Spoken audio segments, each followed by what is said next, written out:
Hey, what's going on everybody? Welcome. This video, we're going to create a list of a custom type. So check it out. We have this custom type user. We can use that like any other type. So specifically, if we're working with a list, a generic where we have to put a type in here, we can use that custom type. So we can just say user. Pramp is a free mock interview platform where you can develop your technical interviewing skills. Practice coding with live execution of all major programming languages to solve real interview questions. Interview types include data structures and algorithms, product management, behavioral interviews, system design, front-end, and data science. I've personally used this service to successfully crash course for a software engineering interview. Lots of people are having success getting positions at companies like Amazon, Google, Twitter, and more. Check it out. I'll leave a link for you guys in the description. Give it a name, such as users, and say a new array list of type user, like so. Make sure you import from java.util and import list from java.util. Now all you got to do is say users.add and pass in our custom object user. So make sure you got all your names clear here because it can be really confusing if you're not paying attention. The uppercase, that's the class, that's the type. Whenever we need the type, we put it there in capitals, the capital U. The lowercase is the name of our variable.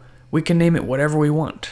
And then lastly, users plural is the list. That's all of the users, and currently there's just one user in that list, the one we just created.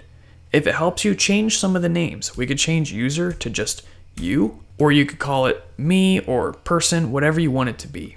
Just make sure you're clear. So what I'm gonna do is I'm actually gonna call this user you. Make sure I update all of the references to this variable. And then I'm going to create another user. So we'll say user me, set it to a new user, and set it some values. Me.set first name, pass in Caleb, and me.set last name, and pass in Curry.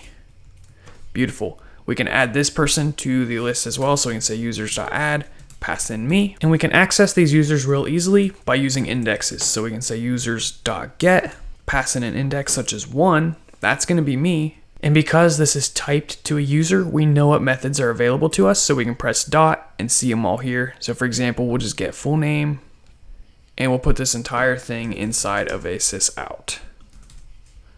There you go. Run this and you get Caleb Curry. So that is how you work with lists of custom types. That's going to come up a lot, especially when you're doing stuff like polymorphism. So make sure you understand how to do this, get the syntax down a little bit. And yeah, check out the next video because we're going to be talking about some loops probably. So we'll see. See you then.